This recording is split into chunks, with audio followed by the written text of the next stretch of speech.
Good morning and welcome to the Bond Sunday morning services. I am Jesse Lee Peterson. Thank you so much for being a part of it. You can get involved. It is happening live. You can get involved by calling 800-411-2663, 1-800-411-BOND, or email church@bondinfo.org, church@bondinfo.org, and put your name and town on your emails, all right? And I can answer your question or question as it is happening, all right? And good morning to everybody here. Good morning. Good morning. Thank you guys for showing up. I know that last week, I asked you guys, you remember the assignment from last week, right? I believe I do. All right, to pay attention to the thorn in your side. And so we'll get to that in a minute. But first I want to, well, maybe I should get to it now since I asked you to do that. We talked about how Paul said that he had this issue that he could not overcome. And he came to a point where he realized that of himself he could do nothing about it. It was something that I guess he wasn't ever able to overcome, I don't know, but he could not change the situation himself. And I find that most people seem to have a thorn in their side. And can we get everybody to turn your cell phones off? No drug deals for the next hour.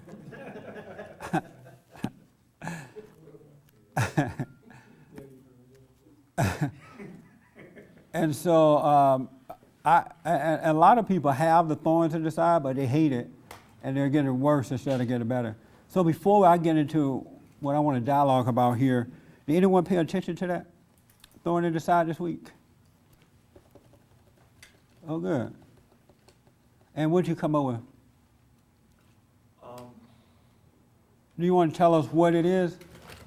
If it's too private, don't put your stuff out all over the world, but. Oh, I've been like lazy. Lazy. Or I'm not doing what's right, and I don't know if I'm not doing what's right, and then I'm making a judgment on that. Yeah. And I find myself going to my thoughts. We said lazy mean about getting up working, or lazy about life? Bit of both, the former mostly. It's hard for you to get up and go to work? Yeah, well, make something new. I have to make moves and get more work. And I have like doubt and fear mixed in doing that. Oh, I see. Are you a business of your own? Yeah. Oh, okay. And so you have doubt and fear about getting more work, going out recruiting more work. Yeah, something about just going out and doing that, and I've done it before. I did it, and I've really confronted those fears, and I mentioned this before, but it comes back really strong. And so when you feel that way, you just don't do anything, or what do? Well, I feel like I need to learn more. I don't want to go out, and I feel like I need to be better at what I do. Oh, okay. So I think, well, maybe I should just take this time because I can afford to do it and learn some extra things that I feel like I need to learn, in the trade, which I can do, but I can do that a lot, I always So are you too lazy to learn more? No. Do you learn more by doing research, or do you learn more by doing the job? Both. But before I would go out and just sort of trial by fire, learn on the job, but I noticed that has had some consequences because it hasn't, I'm slow or this or that, and so that affects, my client relationship. Do you have a question about the thorn in the side? Well, when I read that scripture, I was thinking, it's talked about being proud or being elated or being happy. And then he said, well, that the devil has sent these doubts to torment you, to keep you from being happy. Yeah. But meaning that, is it keeping you from being happy, if you're proud, to keep you from being proud in your own ego or your own intellect, right? You know what I'm saying? Well, he is tempting you to keep you away from peace, so you can't have all this conflict in your life by telling you you need to be more trained, or you're going to be rejected, or you don't sound right or look right while out there trying to get to work. So it means that. And when you give into that, only prideful people give into those type of suggestions. But when you don't give into it, then you're not a prideful person in that manner, because you trust what's right instead of the lie. Right. And so that's why the devil's giving it to you. He's tempting you with all these things. Yeah, I can see my pride affects me in wanting to know what's right. I think before, without being in tune with my conscience or God or common sense, whatever that is, I feel like I don't know how to operate correctly, you know. So, yeah, I can see that. But the reality is that you don't know. Most people don't know how to operate correctly. And so if you can accept that without being mad about it, then you'll operate correctly. Yeah, and I've been looking at that, and I've been learning a lot from watching those feelings and thoughts come up, and It is so easy to get over that it's not even funny. yeah, It is so easy. I wouldn't waste another minute suffering with that.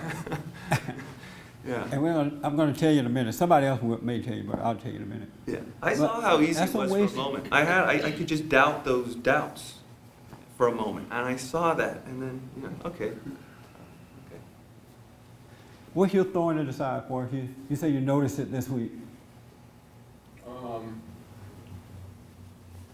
Once I finish with one thorn, a bunch of other thorns start coming. So yeah, more than one, huh?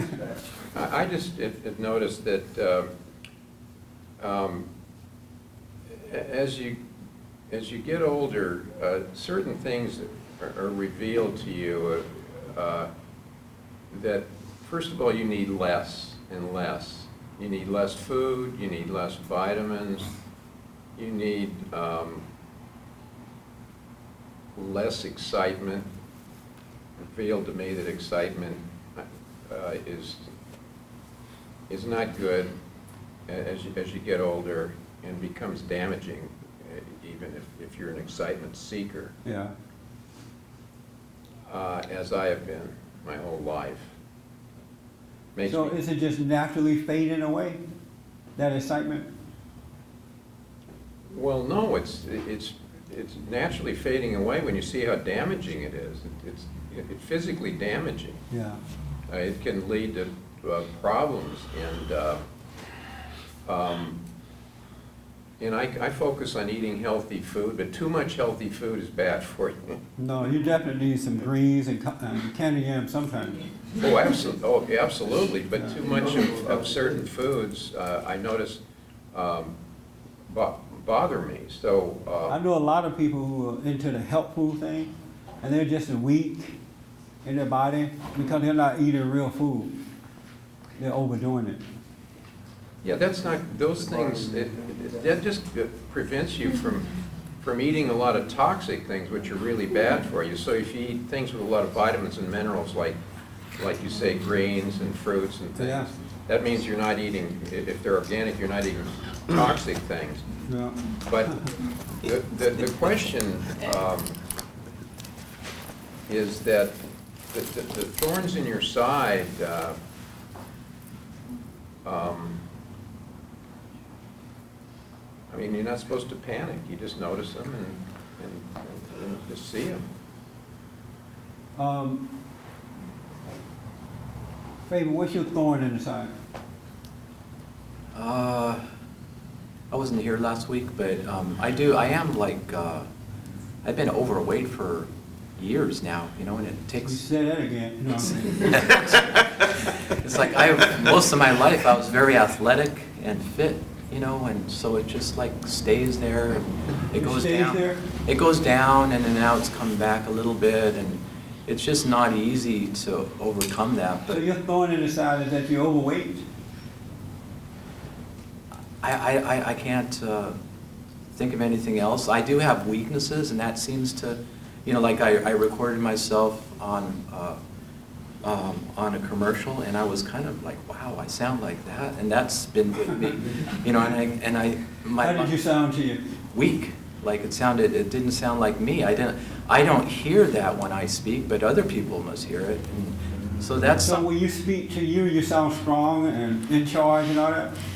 not necessarily strong. I just didn't hear that Oh, I see. weakness, Yeah. So that's a bit of a thorn. It's something that's been with me, that's built up my life of being weak, that now my life is changing, but that's still there. But it's improved. Why do you think you're so soft-spoken and walk very light? I'm a lot more honest. No, I said, why do you think you're that way? That's like it's left over. I kind of wanted to be that way for years. I didn't want to. You want to be soft-spoken Yeah, I and didn't walk want to light? offend anybody. I Oh. thought I was being nice. So I what didn't brought that wanna on be- now? I What didn't caused want- you to become that way? Huh? What caused you to become that way? Oh, resentment, suppressed anger. I didn't want to express that anger, so I ended up being too nice. I mean, where did the anger come from? Oh, originally? From my childhood. It was just stuff that I had. That had not, that I had not overcome. Seeing the truth about myself and resenting that. You don't know where the anger where did it Originally come came- from that caused you to become that way? Oh yeah, originally it came from being raised by my mom, a liberal mom. Yeah, Oh, without okay. my dad around. Oh, okay.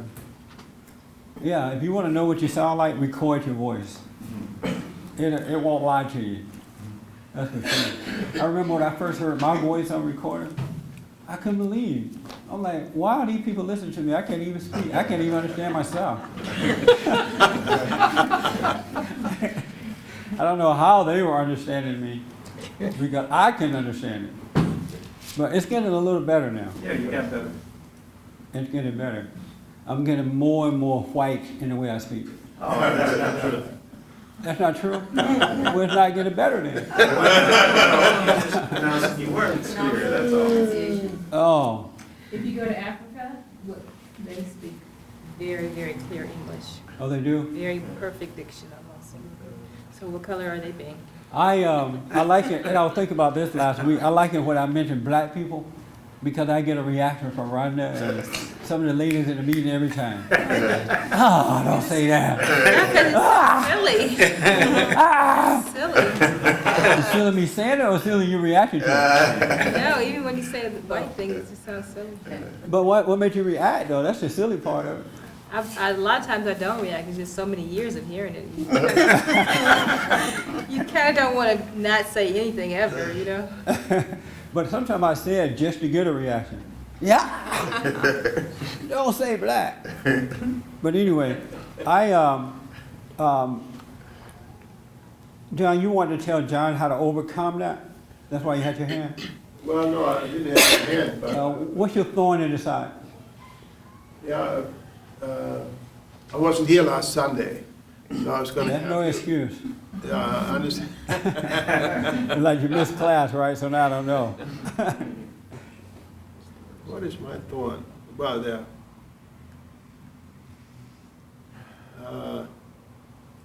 You notice how everybody's thorn is real nice thorns? I hate my mother. You wanted the bad ones? And, I think most people are embarrassed to tell, and I understand it, to tell what the real thorn is in the side. What's yours? I can't tell you. I'm like Paul, I'm gonna work this out with the Lord.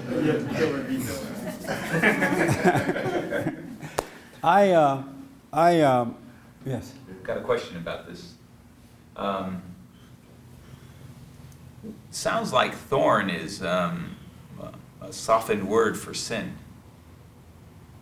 Was Paul and the rest of us like, deluding ourselves, and this thing is actually causing us to go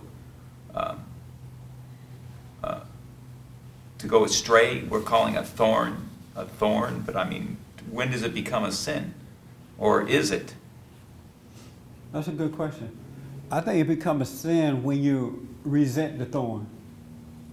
When you start to judge yourself for it. Instead of just realizing that it's there, there's nothing you could do about it, so that God can cause you to overcome it. And that's why people never really overcome whatever it is that they're dealing with in life. So when you have things that these thorns that you're not overcoming, does that indicate that you are still resenting it then? Or that indicate you still think you can overcome it? Because I keep on thinking from time to time that I am not trying to overcome stuff Right. anymore, but That's a good in point. reality, when I become disappointed in it, it proves that I am still trying Right. to. In reality, it's easy to overcome things just like that. The moment you see it. The problem is you listen to the deceiver who tells you that you're not overcome. And you believe that lie. That's what keeps it there or appears to be there because you believe the lie about it. But faith can cause you to overcome something at an instant. And the way that you overcome it is that you have to just see it and you rise in consciousness. You become aware. And the more you become aware, the easier it is to overcome. That's all you really have to do about it. Just become aware. Because the awareness is the light of God shining on it, on this spirit, this dark spirit. He will cause you to overcome it. But the moment you try to fix it, you're going to only get worse instead of getting better. It's awareness that you need, the consciousness of God. That's how you resolve everything in life. When you see you have an issue, instead of freaking out, be still and become aware of it. That's all you have to do. You know, but I always had trouble with that slippery slope thing. When you're not concerned about it, you're like, I really like it, that's why. You know, that kind of thing. But awareness, being aware, awareness of it is concern about it. But that's all you need. The problem is most people get upset, they try to fix it, they go from one thing to another one. They start judging themselves for being that way or having this issue, and then whether it's anger or whatever it is. And so they never, in their mind, they think they have not overcome. But Christ has made it possible for you to overcome anything at an instant. It really doesn't take all day. It just takes awareness. Right, I didn't, for a long time, I just didn't know the difference between not minding that I have issues and then enjoying them, you know, and there's that. It's like I said, it seems like a slippery slope. You know, if you don't get upset about it, you must be totally for it, and you're really not admitting to that. Oh, I see. No, that's not true. No, I know that people are doing it and they get happy about it. This is the way I am, so they go into it even more so. Right. That's not the way you do it. You just want to be aware of it. You're not in denial about it. You're not upset. You're not pretending that it's not there. That's all you have to do. Not pretending that it's not wrong. And you're not saying that it's right. Okay. You're just acknowledging that you have this issue. But you're not judging it as right or wrong. And you're also not just getting into it either. You're just watching it. And that's what you need to do. Now, how do you mean exactly by you're not getting into it? Because if you're doing it, you must be getting into it. You're not getting into it and enjoying it as though it's the right thing to do. Okay. Okay. You know, you may take one more drink, but you know it's wrong. Right. But you'll do it one more time. You know what I'm saying? Because you're not fighting against it, but you're also not accepting it as being the right thing. Okay. You see my point? Yeah. Yeah. Got it. I was at, anybody have any questions about it? Yes, sir. Yeah, I think he's talking about two different topics. You know, the one topic, the thorn in the side that, you know, that Paul had talked about. Yeah. You know, that's some kind of pain, evidently, that he had that God wouldn't cure for him. And one of the reasons pain is there is so that you can constantly cry out to him. And in that state, you're needy and you need him. And so that's Well, kind Paul of, also realized that he had been fighting, especially having the type of job he had been fighting against it. And then he realized that it was a spirit that made a home in him. And there was really nothing that he could do about it. And I think that's the message that he wanted to give out to people, that you got to stop being upset about the things, the spiritual things that you cannot do anything about. I think that was his issue. I was at Yale University this past Tuesday. I was invited there by a conservative group. Also, the black students of the NAACP helped sponsor this event. And the subject matter was about ending affirmative action based on race, based on color. I am against affirmative action based on color, so they had me there to talk about that at Yale. And it was a good turnout. Everybody and their mama showed up, standing room only. It was an interesting debate. And I'm gonna ask you to read, before we end, I want to get to Matthew 14. I think that's 14. Yeah, in a minute here. But what I learned realized from being there at that school, and Yale is, I guess, one of the top schools in the country, right? Yes. Like everybody and their mama want to go there, right? Yes. Right, I believe, really nice thing. But what I realized is that those kids are real dumb. And I see that at all these colleges really that I go to. It's like they may or may not have book knowledge. They may have that. But when it comes to common sense and when it comes to what is right, it is far away from them. They don't have that common sense to live an honest and upright life. And I also realize that they hate truth. They absolutely hate truth. If you want to hate truth, go to college. And it's like the more educated you are, the truth become your enemy. Simple things like affirmative action based on race discriminates against your fellow man. Now they think that that's okay under this thing called diversity. You ever heard of that? Yes. Yes. For some reason, college campuses think that they could solve the problems of folks by creating a word that is called diversity, meaning that, and you guys can correct me if I'm wrong about this, but it means that if you got 10 whites, you got to have 10 blacks, you got to have 10 women, you got to have 10 gays, you got to have 10 rapists, 10 murders, you got to have 10 fats and 10 skinnies. You got to have everybody equal. And somehow or another, they think that that's going to solve the problems of society. Is it like dumb, or is it just me thinking it's dumb? No, it is really dumb. Because when you do that, and some of the speakers, this meeting was set up in a parliamentary style debate. Everybody know what that is? No. A parliamentary, am I saying that word right, Patrick? Parliamentary, yes. Yeah, style debate is, on one side of the room you had the far left liberals, you had the moderate liberals, you had the progressive. In the middle you have the moderates, or independents and moderates. And then on this side you had far right, conservative, and I guess not so far right.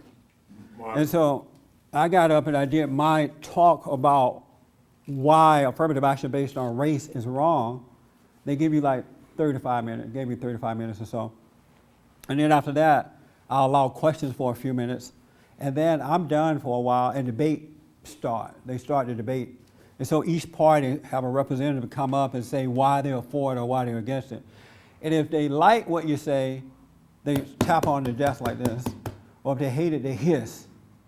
And they hissed all the way through mine. Except for the conservatives. They were like, yeah, they agreed. But the blacks were hissing all the way through, and the progressive.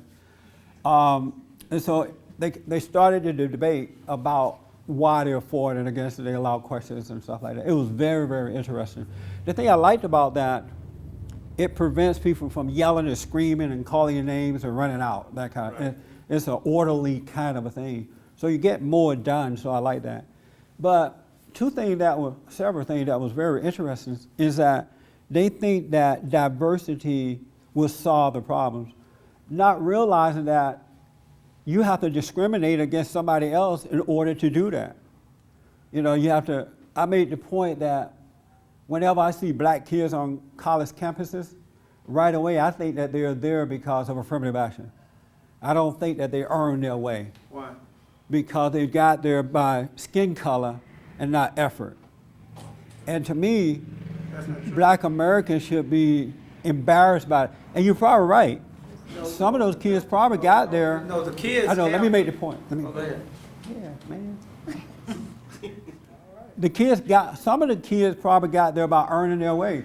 Like Clarence Thomas says, I earned my way, but because of affirmative action, everybody's gonna think I got here because of affirmative action. And you can ask any black person, especially liberal, and they will say, yes, he got there because of affirmative action. Even though the man earned his way, but in their mind, he got there by way of affirmative action. So it's a stigma even to men and women, black men and women who work hard to get in there. But the point that I wanted to make about that is that, and another guy, one of the conservative guys got up and made the point that there are poor whites out there who cannot get in because you have to have a number of blacks, a number of Hispanics, a number of this, and these kids are working hard, but because they are white, they cannot get in. And so you're discriminating against another group in order to get this group in. And as a black person, I know what discrimination is, and it doesn't feel good to discriminate based on color. So why would anybody want to do it to someone else if you know it doesn't feel, it's not right? But to these people, it seemed to make sense to them. And I'm thinking, how did this happen to their mindset? Yeah. You know, how can you be that dumb to actually believe that this is going to solve a problem in society? You're just going to create more anger now in the next group of people. But they think it's going to solve the problem. How can you go to Yale? I thought you're supposed to be smart when you go there. But they're not that smart. And it is mind-blowing to me. But some people made that point very well. White Americans are being discriminated against because they want to let blacks in based on color. And it's wrong. It's wrong to blacks that they're treated that way because it makes them look dumb. I don't want, God forbid, if something should happen to me, the only way I want an affirmative action doctor working on me, there's nobody else around and I'm about to die. And they're going to take a couple hours to get to the hospital. Other than that, I want the man or woman who has earned their way because they are the best at what they do. And I'm telling you that.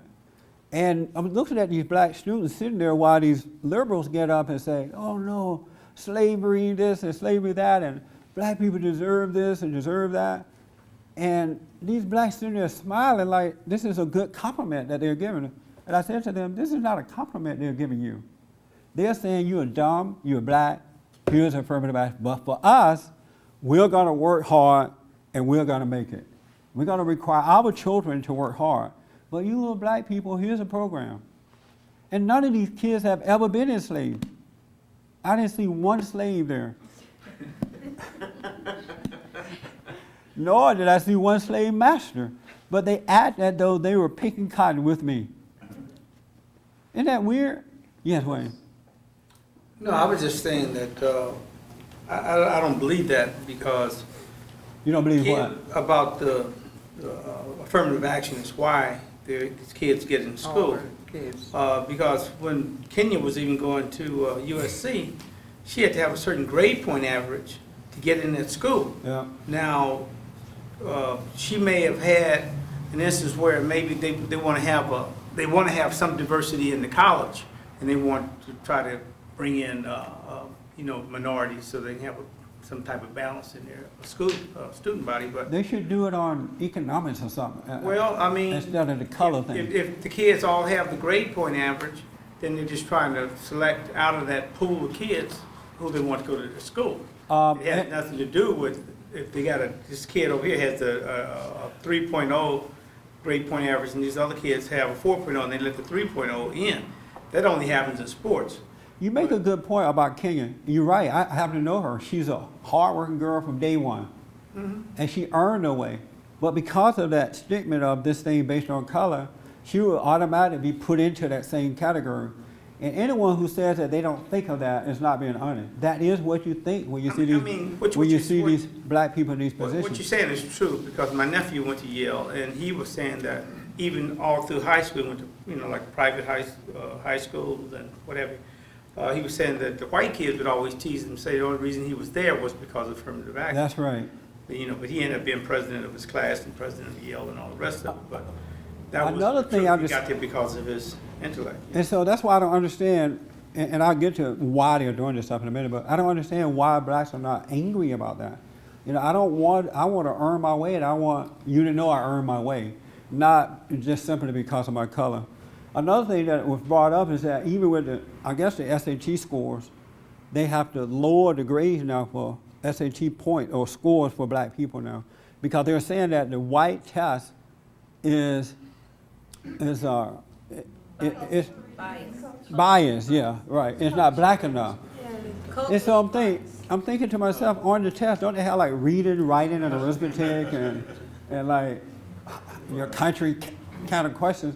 There's no color involved in that. Yes. And if anybody read the book, they're gonna know what's on the test.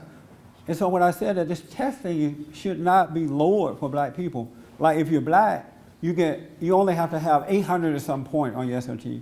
But if you're white or Asian, you need, 1,200 or 1,300 points. That's disgraceful, that part. Yeah, I'm like... We don't just go out there and learn how to take the test. That's disgraceful. It is, but they don't see, and these guys are like, yeah, no. The test is white, it's biased. But you look at the test, I don't see color on the test. Yeah, even if it was Chinese, we still need to learn it. That's right, learn Chinese. Yes. But... It's financial. I'm sorry? Huh? No, I was just saying maybe it's financial. It should be based on that if they have to do it at all. Yeah. But it's not based on that. It's based on color. It's based on discriminating against Asians and other people who are working hard to get in there. Another thing and so this idea of diversity is an evil, lying kind of thing. Because what I noticed too, mixed in that, you also got the homosexuals put into this diversity type of idea. Because they're the minority too, so you have to let them in.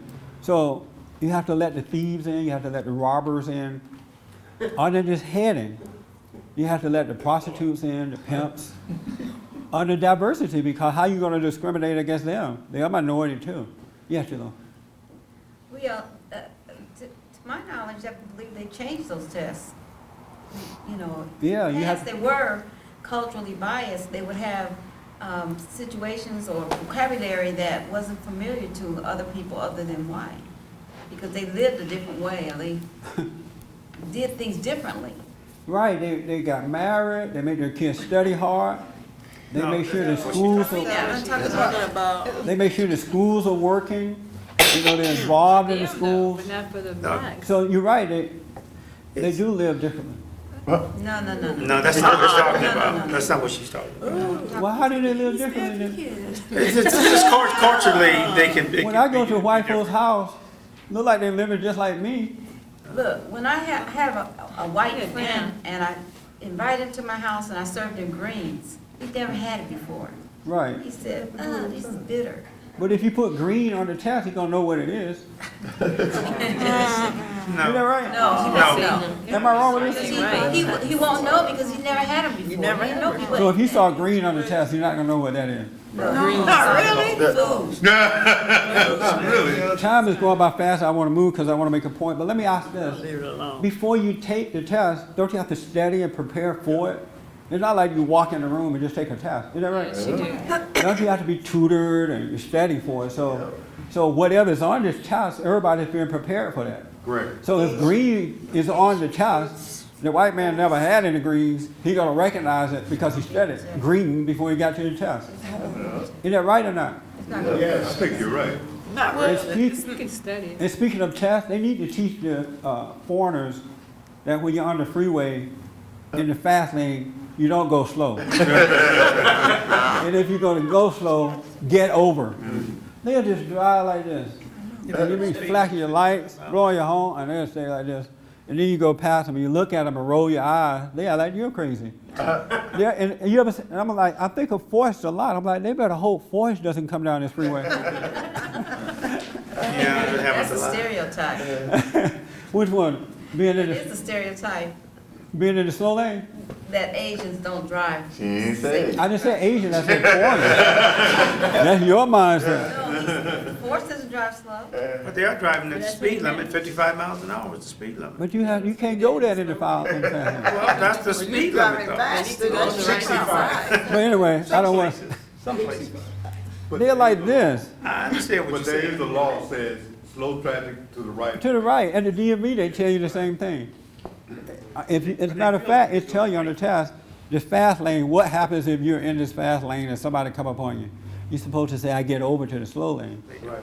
Otherwise, you don't pass the test. One thing I'm But- seeing is just, a lot of things changed for blacks since the 60s, and that's not that long ago. Of course, we could have made more progress, but that is not that long ago that things definitely began to change for us, so we didn't have the history of being able to do a lot of those other things too. I'm seeing a lot of discrimination. We couldn't do a lot of things, Like what? I mean, a lot of redlining was going on at the time, and we couldn't get into the colleges. We couldn't do the things. We didn't have access to a lot of the things that we do now. Certain jobs. So all they I'm not need, using that as an excuse. Right, I but understand I'm that. just seeing that, starting to notice it as I see more history, more TV programs that show things that were happening, so all they need to do was change the law so we can move about, but don't give us anything else after that. Right, exactly. Give us Right, access. so that we have the right to go there, Exactly. if we wanted to. So people And then just leave sometimes us think- alone. Right, but sometimes people think we had so much or we could do so much, what are we complaining about? I mean, we just got the chance, so, we didn't have the history of being able to go into this field or that field, I know, but what was good about that, and this is what's missing in the dialogue, is that when we didn't have We tried. all this other stuff, we did it That's ourselves. how people are. It afforded us the opportunity to bring out the best in ourselves. That's why there were black colleges all around, black businesses, black professors, because we had to do it. Like parents told their kids, you have to be twice as good. Now they don't tell them anything. So, Right. it did get worse. Yeah, it got Some worse when areas, the right, opportunities right. opened up. It didn't get But better. that's human nature too. That's just not a black thing or a white thing, Yeah, it can happen to anyone when you just give to them like that. But it also creates problems, and that's what I want to Yes, deal with. right. It creates problems. Susan, did you have your hand for that? I forget, wanted to say a bunch of stuff, but I do feel really bad when I see, especially, I was saying lately, when I see young black guys with their pants drooping down, just kind of hanging around the neighborhood and stuff, I feel bad for them. They don't have any men, or I don't know why they don't seem to have anybody giving them any direction, or you know what I mean? They're raised by their mamas, and I kind of wish I could see more black men, just in the communities, I don't know.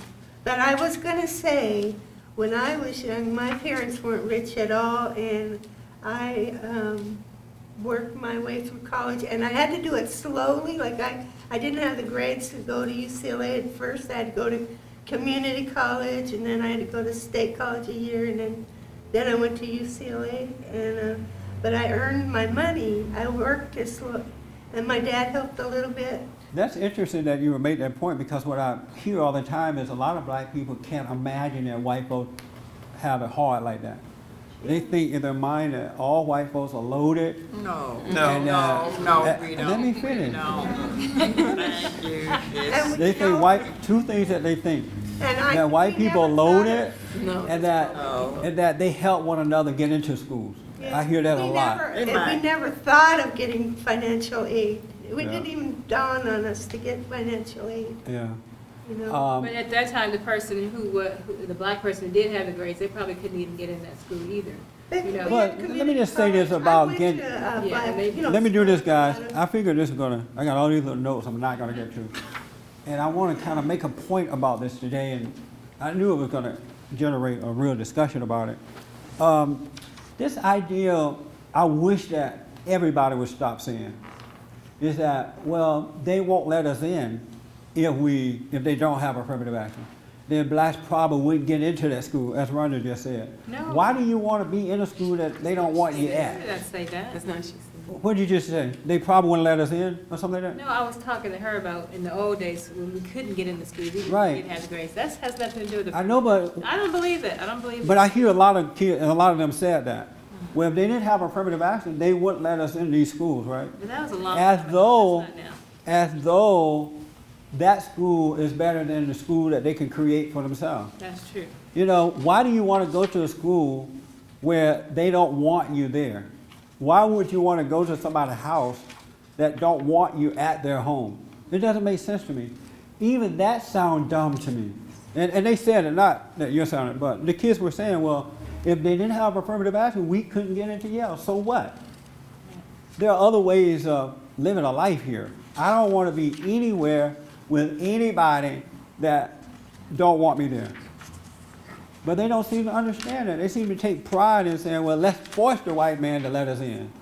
And just to answer the thing about UCLA and how when they cut out affirmative action there, the rate of black children getting in went down. And the reason the rate went down, the number of kids went down because they're dumb kids. They were not getting in there because they earned their way before. They were getting in there because of affirmative action. And so for them to cut it out was a good thing, so you can see that these kids are dumb. And these kids are going to be running out of the country, dumb kids running the country. And so we should be glad that that happened. And the solution to it is that first you got to restore the family. You know, how about putting the fathers and mothers back together so that they can teach their children to work hard from day one and to judge people based on character and not color? How about let's start with that point, at that point. And then as parents, how about visiting the schools once in a while to see what's going on? You know, talking to the teachers, discipline your children and make sure that they're respecting the teachers. How about that? And then taking out all these social programs that are there as a result of parents not paying attention. How about if they can't get into UCLA because they're not smart enough yet, there are junior colleges all around. You can go to and really get a good education that prepares you for the higher academic, higher learning. We used to do that. I had a friend who came here from Alabama. He wanted to be a doctor. He had to start out at step one. He didn't have affirmative action. He wasn't trying to go to UCLA. He wasn't ready for UCLA yet because he hadn't gotten that good education in high school. So he went to Los Angeles City College and got a good education which prepared him and pushed him forward. That's what How did we lose that idea? I don't hear anybody recommending that these kids start from the bottom and work their way up. They're going to get them affirmative action, put them at the top, and they can't handle it. But I don't hear anyone saying, let's do it this way like we used to do it. It worked. They don't have to go from high school to UCLA. There's some good junior colleges that's going to teach you a high school education and prepare you for that. But nobody want to wait. They want it now. They want it any way to get it, even if it means discriminating against someone else to get it. I want to move a little faster, and then I'll take some more questions. Another thing that happened, created anger. So this create anger, right? It divides the races. It divides men and women even more. So it's not bringing us together. Right. And God wants us to come together as one. We should be one. And these people, these smart, intelligent people are creating problems in society. Right. They're not solving the problem, they're keeping it going by discriminating against others. It's worse. There was in Belleville, Illinois, a couple weeks ago, a young white male was beat up on a school bus by some black boys. And I think this guy was 17 years old. Anybody see that story? Yes. And originally they said it was a hate crime. And then they changed their mind and said, no, it wasn't a hate crime. But when you see the video, if you haven't seen it, it's a hate crime. No, it's not. No, It's a hate crime. nothing to do with- They, nothing they, to do with color. let me finish. Go ahead. I know, I'm gonna let everybody, I saw it too. those young black boys beat that white boy because he was white. I remember when they first, at Gary, Indiana, I was going to Edison High School. I had left Alabama for a year, and I went to Edison High School, and they got the first black mayor was voted in, and this was like 1967, somewhere in there, 66. And the very next day, that this black mayor was voted in, all hell broke loose at Edison High School. The black kids jumped on the white kids immediately and just started beating them simply because they were white. And it was like a badge of honor. It was okay to do it. And then you looked around, every white person had left and gone, and Gary, Indiana became a hellhole. And it's still a hellhole, or even worse. That was a hate crime. The point about that I'm making about this, they have created laws called hate crime laws. But for some reason, they don't apply to white folks. White people could get beat up, it's not a hate crime. But if white folks beat up somebody, it's a hate crime. It's either a hate crime or it's not a hate crime. The point is, you're still creating anger between the races. Because these folks see that this is injustice. They see that this is wrong. They're not going to get along with us or any other race if you could beat up on them. And black people know what it's like to be beat up on. Well, some of y'all know, during quote unquote slavery. Why would you want that kind of law to exist where it only applies to people of color but not to normal folks? Not between black and white only. I mean, they just had an instance where some Latino people had killed 3 black guys. I know, but the point is, every time a white person is beat up, it's not a hate crime. They automatically, have you guys, or just me seeing this stuff? No, it's true. It's not a hate crime. It's only when it happens to you. Isn't that right, Rodney? And that's wrong. That is evil. That is wrong. All crimes are hate crimes. Yeah. I've not gotten beat up one time and the person said, I beat you because I love you. That was a love whooping. I remember when I used to date a lot, I used to beat my woman out of love. Have any of you ladies ever got beat up out of love? Your husband loved you and he whooped you? Wayne ever whooped you, Rodney? No. Wayne like, no. I'm just kidding. I did not beat my woman. Let me clear that up. I thought about it, but I didn't do it. But my point is, God said that our battle is a spiritual battle between good and evil, right versus wrong. And men and women of God, you've got to keep that in mind. You cannot let that leave your consciousness and get involved in this physical thing that look like a battle. It's not physical. Even though it seems to be physical, it is not physical. You have those who are on the side of evil. Evil is working through them to destroy, to divide, and to conquer. And so when you hear these kind of debates and they sound logical to you, you have to be conscious enough to see that it's not logical. It's not logical. And don't get involved in the color thing so that you forget that it is spiritual. It's a spiritual battle. We wrestle not against flesh and blood, but against spirits and principalities and wickedness in high places.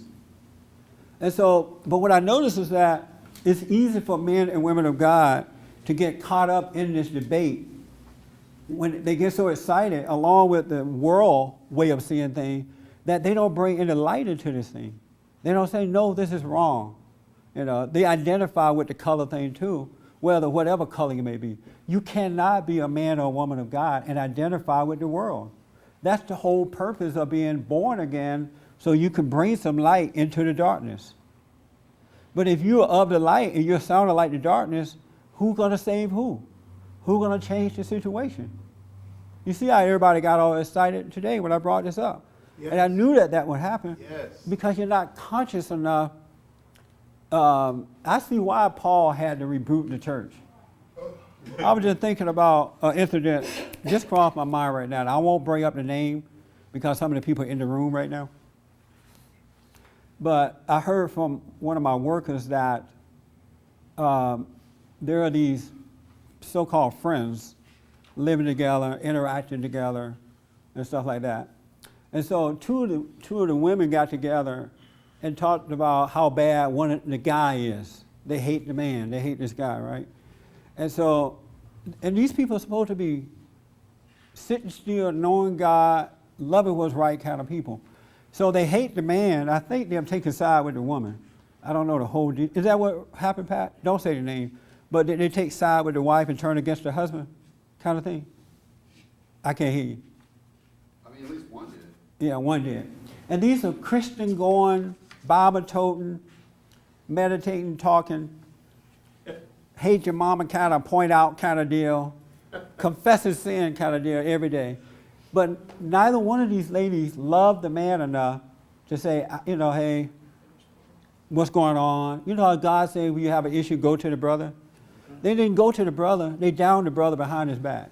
And then they'll come to church and talk about truth until the cows come home. Isn't there something wrong with that? Yes. If you're going to be of God, when will you start acting like him? When will you love the brother enough to go to him and deal with the issue? There are two sides to every story. And even if the brother or the sister is wrong, your godly love is about helping that person to overcome it. And that's how the light shineth in the darkness so that people can be helped. But if you're, I think the problem is, I don't know what the problem is. It must not be born. What's the problem with that, Rhonda, when you hear that kind of stuff happening in the church? We're not living the life, we're not living the Christian life we say we are. And do they know it? I mean, if I'm talking about somebody behind their back, and then I go to church on Sunday morning and praise the Lord, do I know something wrong with me, or I think it's right? It depends on the person. Some people do know they're wrong. But how can you They be just don't have the courage to do the right thing. I'm sorry? They don't have the courage to do the right thing. Well, when you, and see, the whole purpose of being of God is to create love. You do know that, right? Yes. God said to love, the greatest thing you get to have is love for one another. And so the whole purpose of being children of God is to create that love. But if you're backbiting, talking about folks behind their backs, not going to the brother, you're not creating love. And how do you call yourself men and women of God? When you agree with things that are absolutely wrong based on color, you are not of God. But we know that. You are absolutely not of God. But what if you do that and you know that? I'm sorry? What if you're saying those things and you know you're not of God? You know, if we're not saved, we're not of God yet. And so we see our shortcomings. We see that we're not standing up and having courage. And I see that I'm not showing love to someone that, you know, that I'm angry with or something. So I see that. Well, I know I'm wrong. If that's the case, then if you know that you're not of God, then don't even pretend that you are. Just be mean and suffer until you're ready to get over it. Let the pain happen to bring you to that. Don't pretend that you're that, because what happens is when you pretend you're of God and then you're acting like the people of the devil, then you're discouraging those who may want to come to God. Because they're going to say, well, if this person is of God and they're talking about others behind their backs rather than going to the person, then I don't want anything to do with God. That's why a lot of children turn away from God, because they see that their parents are hypocrites. What if you, So that's don't your say thorn it. in your side and you still are like that and you're getting better, so how do you do in between? How do you, if you're not mean but you're still not this good person yet? You're not mean, you're not this terrible person, but you're not this good person either. Then I don't know what you're talking about. no, because you're saying don't act like you're like God. Right. But say you're not a mean, terrible person, but you still don't have. You can be slightly better, but not good. You can not have courage enough to say, to talk to, you know, to confront your fellow man, but you're not a terrible person. Right. So you're, you know, you're showing some good examples, but you're not there. So you're giving mixed signals. Well, let's What do say you that. do? You give if I'm- mixed. In other words, you're giving mixed signals. You understand what she's asking? Yeah. Okay, go ahead. And you are a terrible person. Okay. I mean, when you're doing that kind of thing, you know, talking behind someone's back and all that kind of stuff, you are a terrible person. That's why you shouldn't pretend to be a Christian and that kind of thing. But we kind of think we're okay because most of the time we're friendly and all this stuff. But when push comes to shove, and that's really the dividing point, you know, is when someone does make you upset enough for you to go after them in a vicious way, you are no good. Oh, that's You a are good just point. happy. Because when you're of love, you can never be pushed to that point because it's not in you. Well, what I'm saying, that's fine. You are a terrible person, but that doesn't make you a murderer. So and you still have to go every You might day as well like- be a murderer. Christ Because- does make you a murderer. Yeah, Oh, good point. That's right. Put them in jail for that. okay, but does anybody understand what I'm trying to say? You're not a murderer type of person. She's saying her. You're still moving along towards learning to be godlike, and you know you're setting a bad example, but every part of you is not evil, you know, at some point you do good things. Well, maybe you could be, doing good things doesn't I necessarily make mean, you. not even doing good things, just every day you're trying to get better. Every day you're trying to get better. Okay, So you're- Well, and what made you better is in those tough and difficult moments, you do the right thing. Right. That's what those moments are doing. They are affording you the opportunity to become better. And then sometimes you fail. Right, and when you fail, they say, you know what, I missed that one. And wait, it'll come back So around. how will somebody else see that, though? They'll see that as you being a terrible person. No, you can say, you know what? You can say, I missed out on that one, I was wrong. Oh, yeah, you see it, but Yeah. doesn't mean you do the right thing. So you're judging that person in that one moment and saying they're a terrible person. I'm not getting your point, though. She said, You are, I'm but the saying- only redemption really Okay, is it's not the the fact label that so you much. admit it. It's When not you the admit label that, so much. man, I'm You're a evil. terrible person, okay? You're not of God. Patrick want to help me understand. Until Whenever I want help, until I go I'm saved behind the again, I headlines. won't have those abilities to always be the right. In 1 minute, you understand what she's saying? Oh, I got it. But No, I got it. halfway there. I got Much it a now. label. Halfway. She's saying that it's a process. Yeah, that's what Yeah. she's saying. Okay, first of all, it's not a process. Well, That's why you have to renew your mind. You have to, when you sit still and pray, you come away from that thought pattern that we've been taught, that life is a process. It's not a process. It's only if you think that it is. And that's why we have to overcome those type of training, that type of training to believe what we think. Never, ever, ever believe that again. Because it's not a process. And when you don't believe that, you're going to live in the present, you're going to live with God in the moment, and then you will see how to do everything. And it's not a process. It's just a matter of seeing and doing. But if your thoughts tell you there's a process, it's going to take forever. God changes you just like that. He gives you opportunities right here and right now to get better. Because the next moment is not promised to you. The process is not promised to you. Tomorrow is not promised to you. All you have is right now, and you need to take advantage of this moment. And that's why I say all the time, we've been so brainwashed in the way that we're thinking. We need to be educated from within. We need to let go of all that we think that we know so that we can start being educated from within.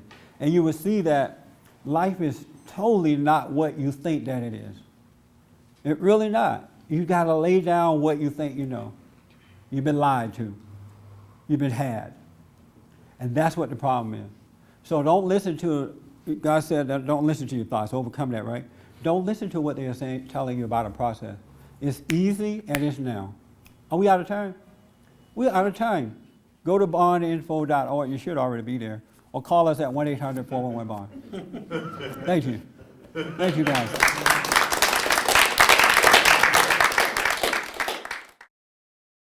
For more information or to purchase a copy of this show, visit us on the web at www.bondinfo.org or call 1-800-411-BOND.